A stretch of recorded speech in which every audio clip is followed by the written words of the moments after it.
130페이지 보시면 103조 나오죠.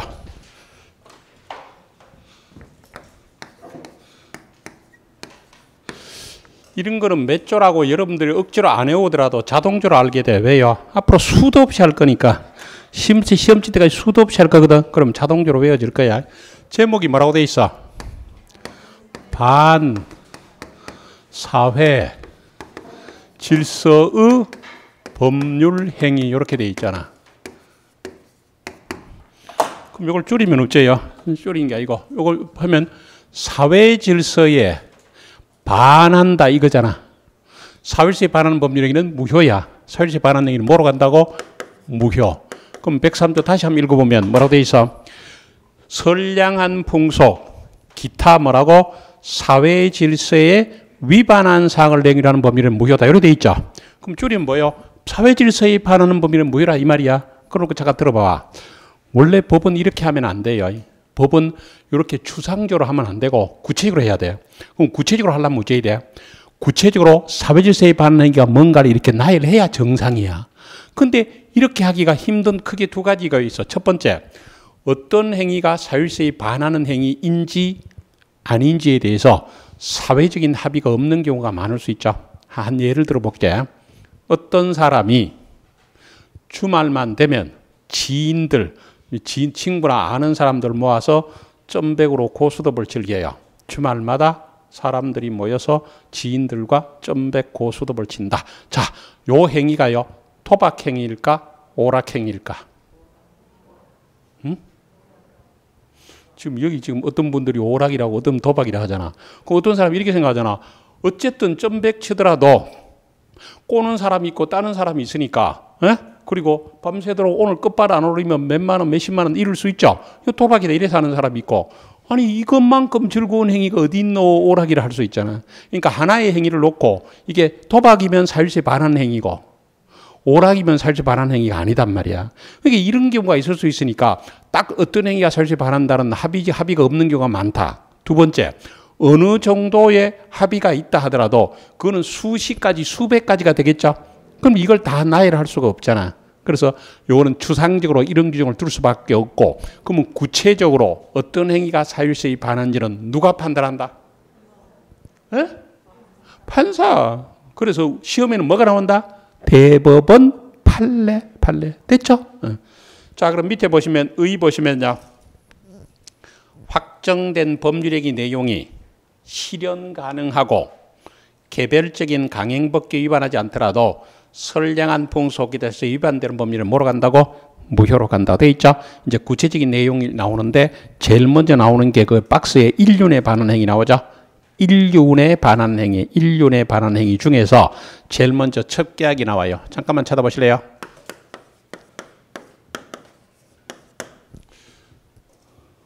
참고로 뭐 이런 말 해봐야 그게 더 안 되겠지만, 여러분들이 2차 과목에 공인중개사 법이라는 과목이 있어. 공인중개사 법령 및 실무. 그러면 공인중개사 법을 배울 때 공인중개사 시험 제도라는 단원이 있어. 그럼 법에서 공인중개사 시험은 어떻게 출제하라고 법으로 딱 규정하고 있거든요. 거기 보면 우리 부동산 민법은 부동산 중개와 관련되는 규정을 출제하라고 법에 명문으로 돼 있어. 그럼 출제위원들이 우리 민법을 출제할 때 뭘 출제해야 돼? 부동산 중개와 관련되는 민법을 출제해야 되죠. 그럼 물어볼게. 부척관계가 부동산 중개와 관련이 있다 없다? 있다 없다? 전혀. 뭐 어떻게 있어 부첩이 부동산 중개와 관련이 있다 없다? 있을 수가 없잖아. 그럼 원래는 출제 안 해야 되죠. 근데 이 출제위원들이 개념이 없단 말이야. 아무 생각이 없이 내. 이거 몇 번이나 나왔어. 몇 번이나 나와요. 그렇죠. 그래서 어째요? 이거는 원래 출제해서는 안 되는 거기 때문에 강의할 수 없다. 이렇게 할 수 없잖아. 합격하려면 어째 이래? 할 수 없이 알 수밖에 없죠. 이런 일들이 생각보다 많아. 그러니까 원래는 출제 안 해야 될 모욕 거를 출제위원들이 법을 안 지키고 있잖아. 그럼 뭐 그렇다고 우리가 가서 이의한다고 받아줄 것도 아니고요. 그럼 이제 배울 수밖에 없죠. 자, 분위기를 봅니다. 부첩은 법률상 배우자가 아닌 다른 배우자와의 부적절한 관계를 맺는 건데, 분위기를 딱 보고, 적을 필요 없어. 분위기를 보고 내가 이해하려고 하는 거지 법적인 용어가 아니야. 분위기를 보고 부척 관계를 맺거나 유지시키기 위해서 주기 위해서 뭔가 대가를 주잖아요. 예를 들면 니네하고 첫 관계 맺으면 얼마 줄게. 니네하고 첫 관계를 맺고 계속 관계를 지속하면 뭐 줄게. 이거는 무조건 뭐로 간다? 무효로 가는 거야. 왜요? 사회 질서에 반하는 거야. 여기 그 중에 세부적으로 인륜에 반한대. 인륜에. 그런데 잘 들어봐. 그런데 이 부척 관계를 맺고 있다가 이 끝내려 그래. 그럼 이 끝낸다 뭐예요? 끝내거나 끝낸다 단절 같은 말이죠. 단절 끝내는 거. 단절하면서 그러면 단절 끝낸다는 말은 이 부적절한 관계를 끝내는 거잖아. 인륜에 끝내는 거죠. 그걸 끝내면서 이제 혼자 살아가야 되니까 어째요? 생활비는 계속 주겠다. 혹시 두 사람 사이에 자녀가 있는데 자녀 양육비는 계속 주겠다. 이런 행위는 괜찮을까? 안 될까? 괜찮잖아. 왜? 이 인륜에 반응 관계가 끝내면서는 뭔가 대가를 줘도 된단 말이야. 이런 경우는 어쩐다고? 이걸 뭐라고? 유효하다. 분위기 됐어? 자, 그럼 갑니다. 그게 동그라미로 첫 계약 돼 있죠? 뭐라고 돼 있어? 처에 동의 여부와 상관없이 뭐로 간다? 무효. 첫 계약은 무효야. 처가 동의했더라도 무효야. 그런데 예외. 다만 첫 관계를 뭐 하면서 그만두는 것을 조건으로. 이제는 부적절한 걸 끝내잖아. 그만두는 것을 조건으로 금전을 지급하는 계약이나 자녀 양육비에 대한 지급 약정은 뭐로 간다고? 유효. 되겠죠? 그렇게 정리하시면 되고. 그래서 이제 문제를 볼 때요, 부채 관계를 맺거나 유지하기 위한 목적인지, 부채 관계를 끝내면 목적인지를 보고 판단하면 돼. 이번에는 자녀가 부모를 상대로 불법행위에 대한 손해배상 청구했죠. 어떤 자식이 부모를 상대로 불법행위로 손해배상을 청구하니까 대법원 판사님이 뭐라 했다? 이런 짓을 하면 사유시에 반한다. 이렇게 반 거란 말이야. 자녀가 부모를 상대로 불법행위 손해배상. 이것도 1년에 반해서 무효야. 정의관념에 반하는데 밀수입을 위해서 소비대차를 하거나 출장이 하는 거 있죠. 그 다음에 용어 정리 잠깐만 쳐다봐요. 소비대차도 우리 시험 범위는 아닌데 그래도 자주 나오거든요. 그러니까 봐봐. 소비대차.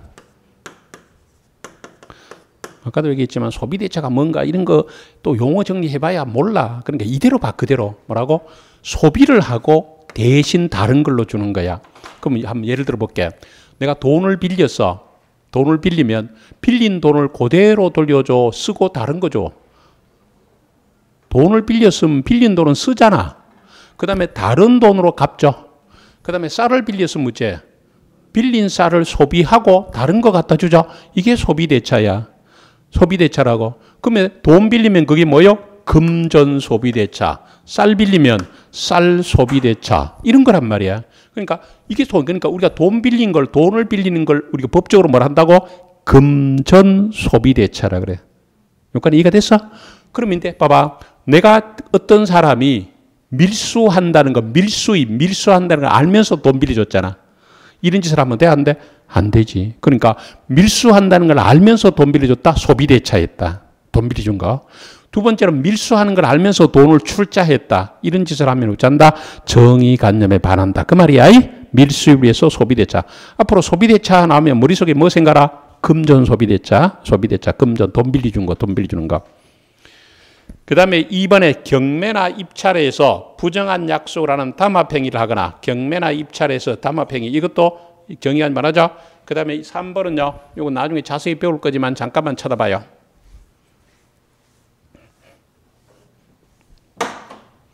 갑이 을에게 X 부동산 매매했어요.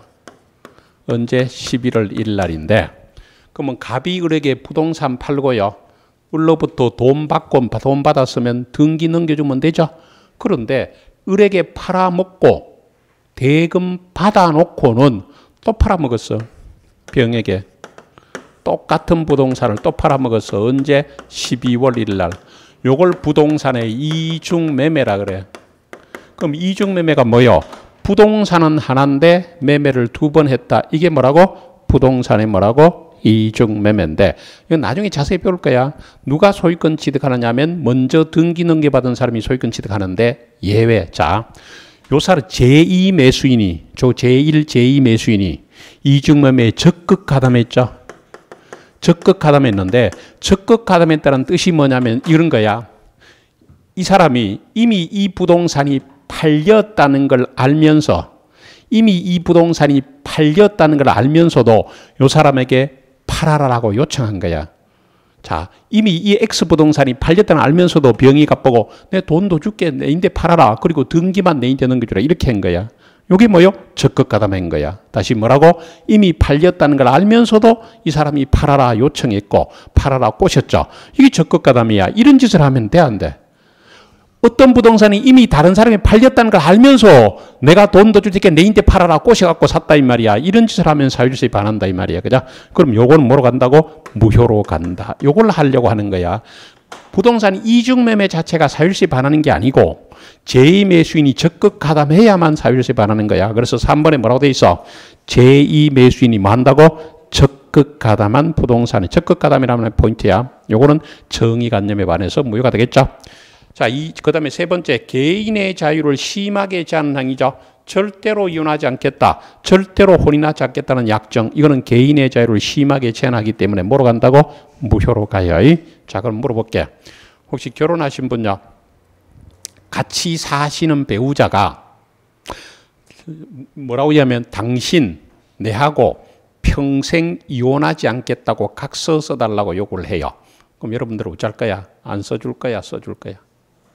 평생 이혼하지 않겠다는 각서 써달래. 써줘야 돼? 안 써줘도 돼?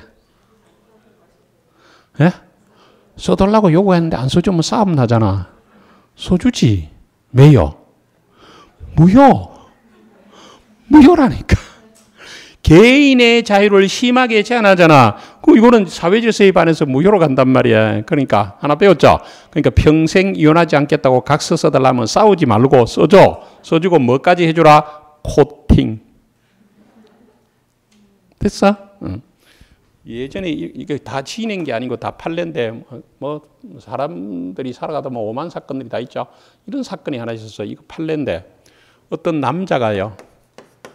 자기 처와 이혼을 해요. 참고로 이혼을 하면요. 부부가 결혼 이후에 형성된 재산은 공동재산이야. 결혼 이후에 형성된 공동재산이기 때문에 분할을 해야 되죠. 원칙적으로 2분의 1씩 50%씩 분할을 해요. 당연히 분할해야 되는데 자기가 재산을 분할해 주면서 재산을 분할해 줄 테니까 뭘 요구했냐면 네 평생 다른 남자와 혼인하지 않겠다는 각서를 써달래. 이상한 남자죠. 지는 이혼하면서 다른 사람하고 혼인하지 않겠다. 자, 주변에 이런 사람이 있을 때는 여러분들이 이제 배우신 분들이 뭐라고 충고해 줘야 돼? 여러분들 주변에 있는 사람이 야, 내가 이혼하는데 그게 재산 분할을 해줄 테니까 절대로 다른 남자하고 혼인하지 않겠다. 각서 써달란다. 웃잖아 하면 뭐라고 대답해 줄 거야? 써줘라. 뭐까지 해주라? 코팅까지 해주라. 그리고 조금 더 나아가려면 어째야 돼? 좋다네. 절대로 다른 남자하고 재혼 안 할 테니까 재산을 좀 많이 달라 해야 되겠죠. 예? 그리고 재산 분할 받고는요. 이혼했죠? 하면 다음 날 다시 재혼해도 되죠. 왜? 이 약정이 뭐가 되면 무효. 이번에 이런 거는 지금 있을 수 없는 일이야. 직원 채용 시 근무 기간 중에 혼인하지 않게 약정인데 봐봐. 예전에는 뭐 은행이라든가 뭐 병원에 이런 데는요. 혼인하면 퇴직하겠다는 각서를 요구한 적인데 지금은요. 이건 민법상으로도 무효지만 근로기준법상에도 노동법에도 위반되기 때문에 지금은 이런 건 없다고 보시면 되는데 혹시 있더라도 이런 거는 뭐라고 한다고? 무효. 뭐라고? 무효. 개인의 자유를 심하게 제한하죠. 생존의 기초를 처분하는 행위인데 장차 취득하게 될 모든 재산을 양도하는 계약 당연히 무효로 가겠죠. 다시 장차 취득해야 될 모든 재산을 양도하는 당연히 무효로 가겠죠. 그리고 사찰에 있어서 꼭 필요한 재산인 임야를 정리하는 계약 있죠. 이것도 무효로 가요. 그래서 다시 말하지만 이런 내용들이 그냥 지낸 게 아니고 다 판례야. 뭐 그림이 좀 어설프더라도 우리나라는 절이 주로 산하고 같이 있죠. 그죠? 예를 범어사 같으면 금정산이 있을 거고. 그죠? 그러면 이제 산에 있던 절이 하나 있는데 절이 이제 사찰이 있는데 이 사찰은 이 산과 뭐요? 같이 이게 공동체 일종의 뭐 같이 있단 말이에요. 그런데 요 임야를 증여를 무상으로 줘버리면 이 산은 넘어가고 절만 남는 일이 벌어지죠. 그래서 요걸 법원이 뭐라고 하냐면 생존에 기초가 되는 재산을 처분했다고 해서 이걸 무효로 반 거야. 그래서 사찰에 있어서 꼭 필요한 재산인 임야를 정리하는 행위는 뭐로 간다고? 무효로 갈 것이다. 사찰하니까 생각나는데 저는 뭐 개인적으로 뭐 종교 있나 이러면 없다고 대답하지만 가끔씩 이제 절에 가면 절하기도 해요.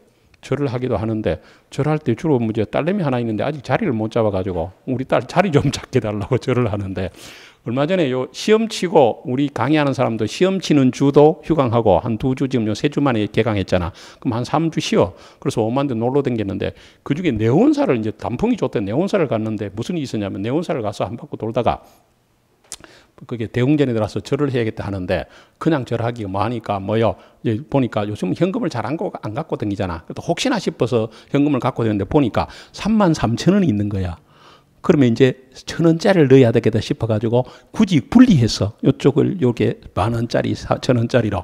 그래서 부처님 앞에 절을 하고는 막 이렇게 넣으려고 하는데 마침 그 외국인들이 뭐 남녀 외국인들이 한 5명이 그 와서 관광을 왔는지 와갖고는 그 부처님 앞에서 막 뭔가 얘기를 하더라고.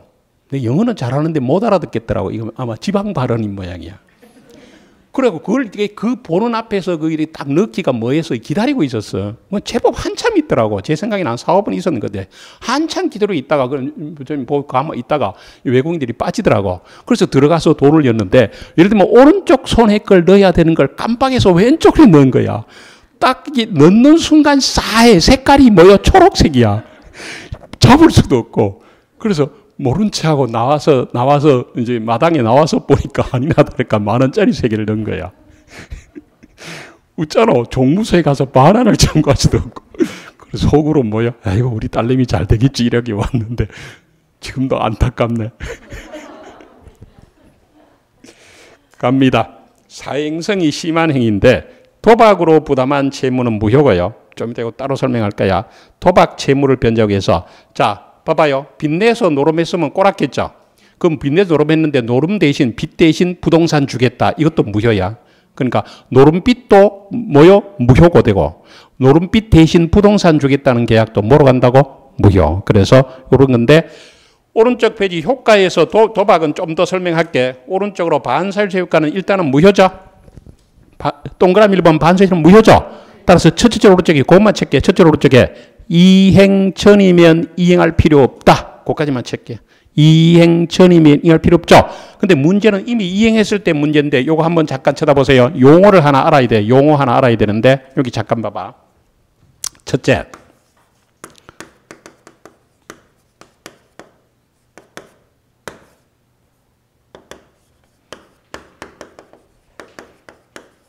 자, 도박 자금을 대여했다고 볼게. 아까 돈 빌려준 게 금전 소비대차라 했죠. 자, 요 사람이 노름하는지를 알면서 돈 빌려줬다 이 말이야. 자, 이 사람이 노름하는지 알면서 돈 빌려줬죠. 자, 그러면 첫째, 노름빚은 안 갚아도 된다. 들어보셨어? 그럼 지금이라도 몰라도 되지. 뭐 도박 안 하니까. 자, 노름빚은 안 갚아도 돼요. 그 말은 법적으로 말하면 갚기 전이면 이행 전이면 갚을 필요 없다. 이행할 필요 없다. 이거야. 다시 노름빚은 안 갚아도 된다. 뭐 이행 전이면 이행할 필요 없다. 그런데 안 갚아도 되는데 법적으로 현실적으로 안 갚으면 무슨 일이 벌어질 것 같아? 퍼뜩 생각나는 영화 없어? 타짜. 이거 아직 안 보신 분은 그 명화를 아직 안 봤는 몇 번이나 봤는데 나는 왜 TV 자꾸 하더라고. 자, 그 보면 뭐 자르고 이러죠. 뭐 짝기도 나오고 그러죠. 자, 이미 갚았어. 안 갚아도 되는 빚을 갚았어. 안 갚아도 되는 걸 갚았죠. 그리고 나서는 뭐라 하냐면 잘 들어봐. 법적으로 안 갚아도 되는 빚을 갚았으니까 돌려주세요. 이게 법적으로 가능할까? 이걸 물어보는 거야. 반환 청구. 돌려받을 수 있을 것 같아? 없을 것 같아? 없어요. 반환 청구할 수 없다. 그 이유를 지금부터 설명하니까 들어봐봐. 우리가 형법으로는 누구 하나 때리고 찌르고 속이고 돈 뭐 사기하고 이런 게 불법이야. 불법. 근데 민법은 사회질서에 반하면 불법이다 생각하고. 다시 민법은 어쩐다? 사회질서에 반하는 행위는 불법이라고 생각하시라고. 자, 그러면 이 사람은요. 불법성이 있다 없다? 채권자 불법성 있다 없다? 자, 그렇게 생각하지 말고 노름하는지 알고 노름빚 빌려줬잖아. 불법성이 있다 없다? 있다. 노름하는지 알고 노름빚 빌려줬잖아. 그럼 불법성이 있죠? 그럼 이 사람 불법성이 있어. 자, 이 사람 불법성이 있다 없다? 빚내서 노름하잖아. 빚내서 노름하잖아. 불법성이 있다 없다? 있다. 자, 그렇게 생각하지 말고 사회질서에 반하는 도박행위 사회질서에 반하면 불법이잖아. 그러면 불법성이 있는데 불법성이 있는 사람에게 돌려주라 이러면 아니 불법행위를 한 사람을 법이 도와주면 안 되잖아. 그러니까 돌받을 수 있다 없다? 없다. 요걸 뭐라 하냐면 요 용어를 알아야 돼. 요 용어를 알아야 돼. 뭐냐면 불법을 원인으로 급여가 준 거야. 불법을 준 것은 돌려받을 수가 없는 거야. 불법을 원인으로 줬을 때는 반환 청구가 안 된단 말이야. 그죠? 그럼 이 돈이 완전히 누구께 됐다? 도박 채권자에게 완전히 넘어갔죠? 다시 도박 자금을 줬죠. 도박 자금 대여했다. 갚기 전이면 갚을 필요 없다. 이미 갚았다면 불법을 원인으로 갚은 거기 때문에 돌려받을 수가 없다. 하나만 더 할게요. 부가처백이에요.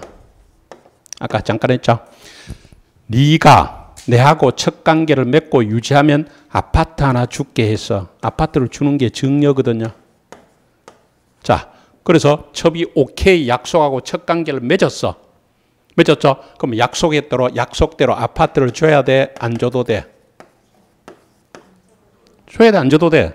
안 줘도 되잖아. 이행 전이면 이행할 필요 없다. 왜? 부척 관계는 무효잖아. 그런데 이미 아파트를 줬어요. 아파트를 줬다는 것은 소유권 이전 등기를 한 거거든요. 이미 줬어. 이미 이행을 했어.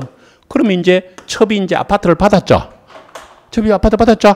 자, 그러면 현실적으로 그럼 계속 같이 살까? 다른 데 갈까? 다른 데 가겠지. 왜? 이미 받을 거 받았는데 말라 살아. 그죠? 다른 데 또 가겠죠. 다른 데 또 받으러 가야 되겠죠. 그럼 갔어. 다른 데 갚았어. 그러니까 부가 뭐라 그래? 니네하고 첫 관계를 유지한다는 대가로 아파트를 줬는데 다른 데 갔으니까 뭐요? 돌려달라고 반환 청구가 인정될까 안 될까? 된다 안 된다? 안 된다. 왜 안 되는가 한마디만 해줄래요? 왜 안 된다고? 예, 요거 불법을 원인으로 준 거잖아.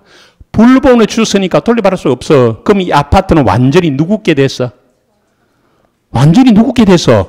첩게 됐잖아. 그럼 몇 년 전에 시험에서 이 첩이 다시 아파트를 팔았는데 그걸 알고 사는 사람도 소유권 취득한다 말 한다? 한다. 왜? 이 사람이 완전히 아파트 취득했죠. 이걸 말한다고? 불법 원. 그러니까 불법을 원인으로 줬을 때는 돌려받을 수가 없다. 자, 2번에 동그라미 2번 불법 원인 급여 봐봐. 동그라미 2번에 기억 보세요. 사회 질서에 관한 무형이 돌려가고 자, 줄 것이고 이미 이행한 경우에는 이른바 불법 원인급여로서 반환 청구가 인정되지 않는다. 이렇게.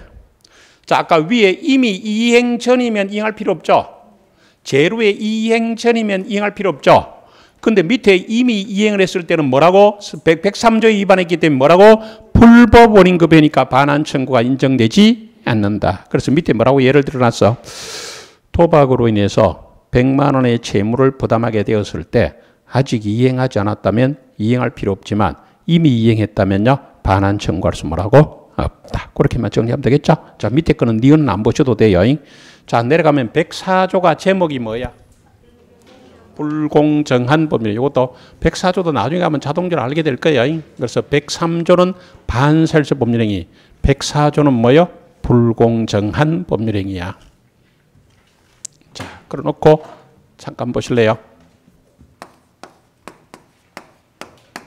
제목이 불공정한 법률행위야. 여러분들 그 제목 옆에다가 불공정한 법률행위 제목 옆에다 갈로에서 폭리행위라고 적어봐. 불공정한 법률을 다른 말로 폭리행위라고 불러. 다시 불공정한 법률을 다른 말로 뭐라 부른다고? 폭리행위. 불공정한 법률가 다른 말로 폭리행위야. 몇 조다? 104조. 104조 한번 읽어볼게. 먼저 당사자의 궁박, 경솔, 무교물에 의해서 현저하게 공익을 무효라고 돼 있죠. 자, 이것도 설명 듣고요 책으로 갈게. 분위기 파악하고. 자, 예를 들어서 어떤 갑이라는 사람이 사고를 쳤는데 사고를 쳐서 형사 합의금이 3천만 원 필요하다고 예를 들어 볼게. 그런데 다 그런 건 아니지만 어떤 경우는 예를 들어 누구 하나 쥐받거나 교통사고 내거나 이랬을 때 피해자와 합의를 하면 구속이 안 되거나 처벌 안 받는 경우 있죠. 고금액을 상상해. 그래서 지금 피해자와 합의금 3천만 원으로 합의를 하면 구속에서 풀려나고 구속이 안 되고 지금 합의금이 마련이 안 되면 구속될 위기에 처해 있다 볼게. 그럼 이 사람이 지금 구속 안 되려고 합의금을 마련을 하는데 지금 3천만 원 현금이 없어. 그래서 합의금 마련을 위해서 자기 명의로 된 시가 1억짜리 토지를 매매한다고 예를 들어 볼게. 그러면 이 사람은 지금 현재 어째요? 당장 합의금 마련이 안 되면 구속될 위기에 처해 있으니까 대단히 급박하죠. 이걸 궁박이라 그래요. 궁박이란 말이 요즘 잘 안 쓰죠. 그 머릿속에 일단 비슷한 게 급박이야. 급박인데 뒤에 나와. 급박인데 급박은 경제적인 쪼들림뿐만 아니라 정신적, 심리적 다 포함돼요. 두 번째는 허둥지둥 경솔할 수 있고요. 세 번째는 무경험일 수도 있는데 책에 좀 이따 나와. 무경험이라는 것이 이 사람이 부동산 매매한 적이 있나 따지는 게 아니고 일반적인 사회생활 경험이 있나 이걸 따지는 거야. 그래서 대부분의 시골에 농사만 짓던 노인 이래 나오면 시골에 농사만 짓던 노인 이게 대표적인 예인데 이거는 농사 경험은 풍부하시겠지만 일반적인 사회생활 경험이 부족하죠. 그럼 이 사람은 궁박경솔 무경험한 사정이 있어야 되고 문제는 상대방은 폭리행위에 악의가 있어야 돼. 이 뜻이 뭐냐 하면요. 자, 이 사람이 폭리행위 악의를 가지고 3천만 원에 매매했다고 예를 들어 볼게. 그런데 만일에 이 사람이 지금 이게 전포동 땅이라고 볼게. 전포동에 이 사람이 서울 사람이라서 전포동의 시세를 몰라. 서울 사람들은 흔히 그 서울 아닌 부산도 시골이라 하거든요. 기분 나쁘지만 그죠? 그러면 이 사람은 이거 전포동에 3천이면 사겠지 이렇게 샀다고 볼게. 그럼 이거는 폭리행위가 아니다. 아니야. 자기가 이게 시세를 모르거나 해서 해고 샀을 때는 폭리행위가 될 수 없어. 그럼 어떻게 해야 폭리행위가 된다? 이 사람이 지금 합의금 마련을 위해서 당장 급하게 땅을 판다. 다른 매수인은 지금 안 나타났다. 살 사람은 내밖에 없고 내가 저가에 후려치더라도 저 사람이 팔 수밖에 없다. 이 기회에 폭리행위를 취하자. 짭짤한 재미 보자. 폭리행위 악의를 가지고 해야 된다고. 그리고는 급부와 반대급부가 그냥 불균형하면 안 되고 현재 해야 돼. 어찌 된다고? 현재 불균형하죠. 그럼 이게 불공정한 범위로 해서 무효가 될 수 있어요. 그럼 이 사람은 뭐라 불러보고 이 사람 뭐라 보고 피해자라 불러보고 이 사람을요 폭리자로 불러보고 그래놓고 시작을 하도록 할게. 자, 조문 다시 한번 봐봐. 104조 뭐라고? 당사자의 궁박경솔 무교물에 해서 현저하게 공개된 법률 무효죠. 그래서 의의에 보시면요. 의의 앞에 거는 그냥 똑같은 얘기니까 가볍게 읽어볼게. 이 규정은 당사자의 궁박경솔 무교물을 이용해서 자기의 급부에 비해서 현저하게 군요이런 반대급부를 하게 함으로써 부당한 재산적 이익을 했는 일을 무효로 하는 거죠. 통설발에는 자 이렇게만 줄거 봐. 제104조는 줄 거 봐. 제104조는 옆으로 가서 반사유세 법률행위 하나 예시에 지난다 줄 거. 반사유세 행위 하나 예시에 지난다 줄 것이고 잠깐만 쳐다봐. 자, 불공정한 법률행위도 사회질서에 반한 행위이다. 맞잖아. 다시 폭리행위도 사회질서에 반한 행위이다. 그러면 요 104조는요. 불공정행위는 103조의 하나의 예시라. 그래서 제104조는 뭐라고? 반사유세 법률이 하나의 뭐에 부득하다? 예를 들어놨단 말이에요. 예시에 지나지 않는다. 넘기시고. 요건에 객관적 요건 있죠. 첫째 줄에 급부와 반대급부 사이자 줄 것이고 현저한 불균형이 있으면 그것만 체크하시고 잠깐만 들어봐. 현저한 불균형이 있어야 줄 것이고. 자, 다시 봐봐. 그리고 잘 들어봐요. 앞으로 민법을 공부할 때 예를 들면 현저한 불균형이 몇 %예요? 이런 의심을 이런 궁금증을 갖지 마. 민법에는 딱 부러지게 무슨 저게 몇 % 이런 게 없어. 그럼 이제 구체적으로 사회적인 현저한 불균형이 있는지는 누가 판단해? 판사가 판단해. 그럼 판례가 엄청나게 많거든. 내가 다 보진 않았지만 나도 판례를 많이 봤을 거 아니야. 그러면 분위기만 들어봐. 예를 들면 1억짜리 부동산을 7천이나 8천에 팔았을 때는 우리가 현실적으로는 엄청나게 싸게 산 거잖아. 그렇지만 판례는 잘 인정 안 해. 그리고 예를 들면 60%, 예를 들면 5천만 원 그런 걸 적으면 안 돼. 큰일 나. 적지 마. 왜? 그런 거 적으면 큰일 난단 말이야. 큰일 나. 왜? 다시 말하지만 금방 그랬잖아. 민법은 숫자가 안 나온다고. 어떤 사건에 어떤 사례는 70% 팔아도 70%에 돼도 불공정이다 했는 판례가 있고 30% 20% 해도 34세 해도 아니라는 판례가 있단 말이야. 그러니까 그런 거 할 때는 절대로 적지 마란 말이야. 그래서 설명을 하는데 그 제발 좀 적지 마. 적지 마. 그러니까 민법은 현재 물게 몇 퍼센트 그런 게 없단 말이야.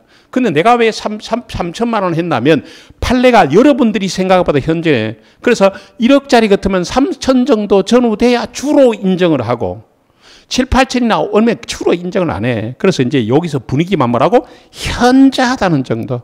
우리가 일상생활에 했던 그 정도가 아니고 뭐요? 아주 현저히 된다 정도인데 몇 퍼센트라는 기준은 전혀 없다. 현저해야 돼. 두 번째 여기 잠깐 봐봐. 요 부동산이 1억인지 아닌지를 객관적으로 따질까? 이 사람의 주관적 가치로 따질까? 객관적으로 따지지. 이 사람이 지가 내가 내게 1억짜리다. 이거는 중요한 게 아니잖아. 객관적으로 시세가 1억이 되죠. 그래서 첫째로 쪽에 뭐 불균형 유보는 거래 가치에 줄 것이고 뭐 객관적 기준으로 정해진다. 두 가지. 하나는 급부와 반대급부가 무슨 물증이 있어야 되고 현자 물증이 되고 그 다음에 불균형 유보는 거래 가치에 뭐로 판단한다? 객관적 기준으로 판단하고 옆에 개별적 사안에 따라 사회질서 개념을 표현하겠죠. 동그라미 2번요. 급여자의 궁박경서 무교를 자 줄 거 봐봐. 알고 이를 적극적으로 이용하는 의사 악의가 필요하다고 줄 것이고 잠깐 찾아봐. 아까 이런 설명했죠. 여기 봐봐. 요 사람이 이 지역의 시세를 몰라서 3천만 원에 샀거나 또는 이 사람이 스스로 3천에 살아해서 샀거나 그건 폭행이다 아니다? 아니잖아. 그 어째 돼? 요 사람이 요걸 볼게. 요 사람이 궁박하다는 걸 알고 요 기회를 이용해서 폭리를 취하고자 하는 의사가 있어야 된다. 그 말이야. 그래서 이걸 말한다고 이를 알고도 적극적으로 이용을 해야 하는 의사가 있어야 되죠. 동그라미 2번 오른쪽 책 가시고 그중 하나만 갖춰도 충분한다. 그중 하나만 갖춰도 충분하다. 자, 그리고 봐봐. 요 사람은 궁박하기만 해도 되고 경솔하기만 해도 되고 무기만 하나만 갖추면 돼요. 하나만 갖추면 되지. 다 갖출 필요 뭐라고? 없다. 다 갖출 필요 없어. 그 다음에 동그라미 3번인데 궁박은요.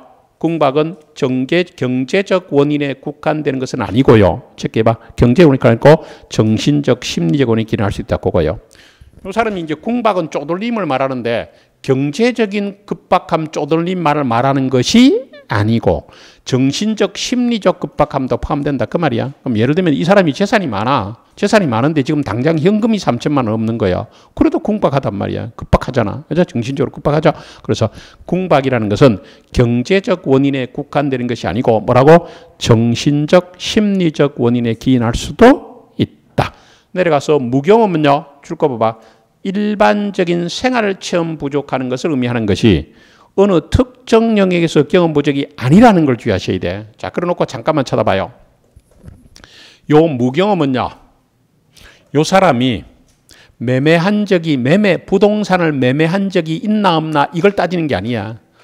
그 사람이 부동산 거래한 적이 있나 없나 어떤 특정 영역에서 경험을 말하는 게 아니야. 그럼 뭐 말해요? 일반적인 생활 체험 부족이야. 그래서 그 판례 시험에도 한번 나오는데 판례는요. 아까 뭐 대표적으로 뭐라고 해서 시골에 농사 짓던 노인 이렇게 나와. 그럼 시골에 농사 짓던 노인은 농사 경험은 풍부하시겠죠. 그렇지만 뭐가 부족하다? 일반적인 생활 체험 부족. 그러니까 특정 영역, 예를 들면 부동산 매매한 적이 있나? 이걸 따지는 게 아니야. 일반적인 생활 체험 부족을 말한다 말이야. 다시 무경험을 뭘 말한다고? 일반적인 생활 체험 부족을 의미하는 것으로서 어느 특정 영역에서의 경험 부족이 아니고 거래 일반에 대한 경험 부족을 의미하겠죠. 자, 그러놓고 이번엔 잠깐 쳐다봅니다. 자, 부수적으로 갑이 을에게 부동산을 증여를 한다고 예를 들어 볼게요. 증여는 어째요? 갑은 주고 을은 받는 거죠. 자, 물어볼게. 대부분 내가 물어보면요. 여러분들 대답하면 거의 틀려요. 그러면 대답할 때 뭐라고 대답하면 돼? 반대로 대답하면 맞죠? 자, 물어볼게. 증여가 단독행위일까? 계약일까? 증여가 단독행위일 것 같아? 계약일 것 같아? 예? 금방 계약이라고 생각하고 대답하신 거예요? 반대로 대답한 거예요? 아세요? 봐요. 계약이야. 증여를 처음에 할 때는 단독이라고 생각할 수 있어. 잘 들어봐. 왜? 하나는 주고 하나는 받으니까 다 아니야. 예를 들면 이 사람이 어째요? 야, 내 땅 네가 저 청약했잖아. 그러면 이 사람이 어째요?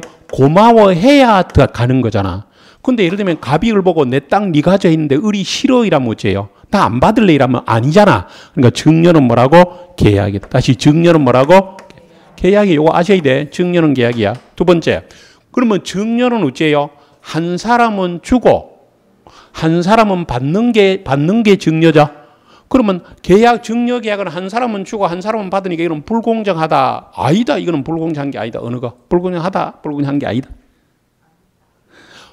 가만히 생각하면 만일에 이게 불공정하다면 증여 계약은 무효가 되잖아. 그럼 증여가 없어져야 되잖아. 아니잖아. 원래 증여 계약이라는 자체는 한 사람은 주고 한 사람은 받는 무상계약이란 말이에요. 그죠? 그러니까 결론. 증여 계약이 불공정한 법리가 되는 것은 뭐라고? 아니다. 됐어? 그러면 기부행위도 한 사람은 주고 한 사람은 받아. 기부행위. 이거 불공정한 행위다 아니다. 기부행위라는 게 뭐예요? 한 사람은 그냥 일방적으로 주고 한 사람은 받잖아. 이건 불공정한 행위 이다 아니다? 아니다. 하나만 더 할게. 경매요. 참고로 여러분들 부동산에 관심이 있으면 경매도 관심을 가지는 게 좋은데 경매는 언제 관심을 가지냐면 여러분들은 내년 10월 달에 시험 치면 내년 11월 달에 합격할 게 분명하죠. 하잖아. 지금 시작하면 다 합격하시고 나면 경매에 좀 관심을 가져. 근데 가끔씩 보면요. 어디 뭐 학원에 한 2달짜리나 어디 사회교육원에 2달짜리 경매 강의 듣고는 경매 좀 안다. 큰일 나. 경매를 하려면 이제 공인중개사 시험 치면 예를 들면 민법부터 시작해가지고요. 공법이나 세법이나 이런 거 공시법 이렇게 다 보고 어느 정도 기초를 닦고 경매에 들어가는 게 맞지. 그래서 여러분들은 시험 기간에는 뭐 경매 같은 경우도 중간에 경매를 위해서 하는 게 아니고 뭐 경매할 때 배당이 우째되고 이런 게 하는 거는 나중에 배우게 될 건데 참고로 경매가 하면 이제 예를 들면 1억짜리가 경매가 나왔어. 그럼 이제 아무도 낙찰 안 받으려고 예를 들면 써낸 사람이 없죠. 그러면 유찰이라 그러는데 한 번 유찰되면요. 이제 부산 같은 경우는 20%씩 떨어져. 근데 이게 공통적이 아니고 지역마다 다 틀려. 예를 들면 가까운 거제나 충무나 이런 거는 30%씩 떨어져. 그래서 지역마다 다 틀린데 그거는 확인해 봐야 돼. 그럼 보통 대도시 같은 경우는 대부분 20% 떨어져. 그럼 예를 들면 자꾸 떨어져. 자꾸 떨어지길래 내가요 기다렸다가 3천만 원에 낙찰 받았어. 자, 1억짜리 부동산을 3천에 낙찰 받았어. 불공정한 행위다 아니다? 아니잖아. 경매가 불공정한 행위는 아니죠. 자, 그러면 결론. 기부행위 불공정하지 않다. 증여계약 불공정성이 없다. 그 다음 뭐요? 경매는 불공정한 행위가 될 수가 없다. 자, 갑니다. 3번의 첫째, 증여와 같은 기부행위 등 줄 것이고 첫째 줄에 증여와 같은 기부행위. 그 다음에 똑같은 말이지만 그러니까 읽어볼게. 증여와 같은 기부행위 등은 아무런 대가 관계없이 당사자 일방이 상대방에게 일방적 급부하는 법률이기 때문에 불공정성의 문제가 발생한 적이 없죠. 따라서 다시 한번 체크해. 증여와 같은 무상행위 체크하고 그다음에 경매 체크하고 두 개. 증여와 같은 무상행위나 경매에는 적용되지 뭐라고? 않는다. 그거 하나만 체크하시고 단독이는 지금 볼 단계 아니야.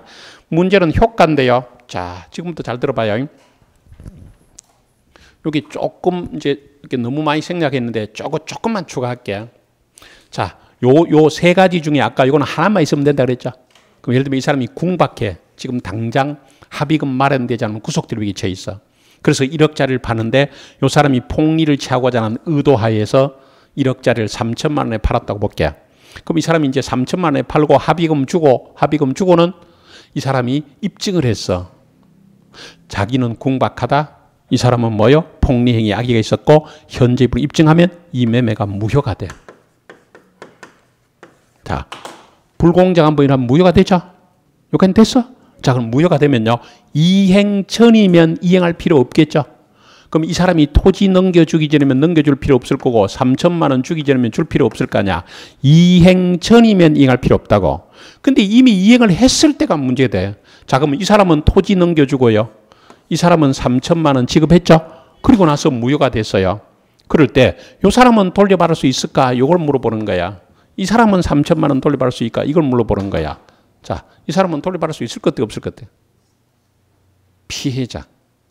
있을까 없을까? 자, 그러면 하나 볼게요.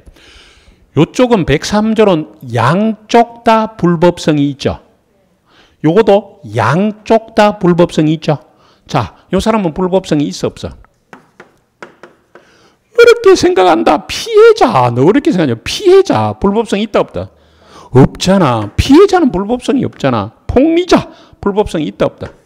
있잖아. 그러면 다른 점이 뭐야? 다른 점이 요 103조는 양쪽 다 불법성이 있잖아.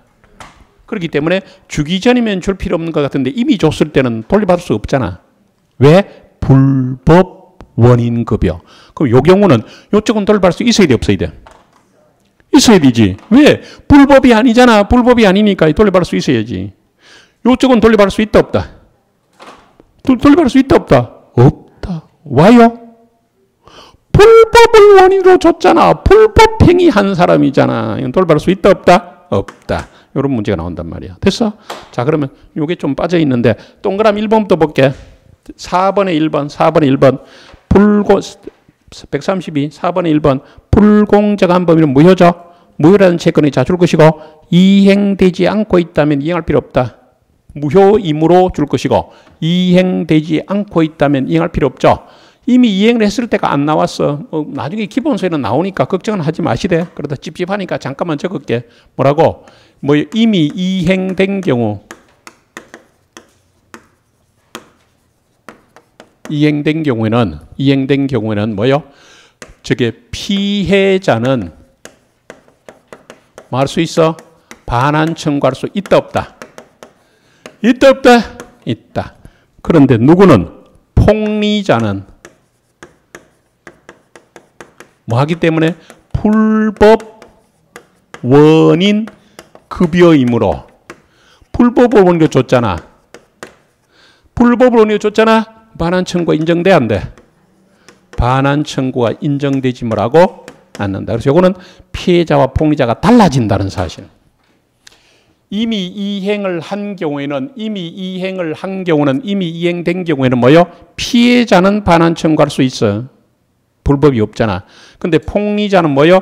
불법을 원인으로 급여했기 때문에 돌려받을 수가 뭐? 없다. 반환 청구 X야. 그래서 이미 이행했을 때는 피해자는 반환 청구할 수 있으나 폭리자는 불법 원인 급여 때는 반환 청구할 수 뭐? 없다. 그래놓고 그럼 이제 이상한 일이 벌어지는 거야. 자, 보세요. 다시 볼게요. 이 사람이 궁박한 사정 때문에 1억짜리 부동산을 파는데 이 사람의 폭리행위 악의를 가지고 3천만 원에 매입을 했어. 불공정한 행위가 성립한 거야. 그럼 나중에 이 사람이 입증하면 이게 무효가 되거든요. 무효가 되면 이 사람은요, 이미 줬을 때는 이 사람은 토지 돌려받죠. 오히려 피해 없죠. 이 사람은 3천만 원 못 돌려받죠. 오히려 이 사람이 3천만 원 손해를 입은 이상한 일이 벌어졌죠. 됐어? 그러면 앞으로 불공정한 법률 행위에 최종 결론을 세 글자로 줄이라 이러면 뭐라고 줄이냐 하면요. 꽃이다라고 줄여. 최종 결론이 뭐라고? 꽃이다. 됐죠? 자, 그 다음에 마지막으로 요거 하나만 정리하고 오늘 끝낼게. 용어 정리인데 그거 있으니까 봐봐. 그 책에 있어. 잠깐만 쳐다보실래요? 앞으로 다음 주부터 선의 악이라는 말이 나오거든요. 자, 우리가 일상 용어에서 선의는요, 착한 뜻이고 악의는 나쁜 뜻이죠. 근데 법에서는 그게 아니야. 선의는 뭐라고 돼 있어? 어떤 사실을 모르는 경우에, 책게 어떤 사실을 뭐라고? 모르는 것이에요. 모르는 거.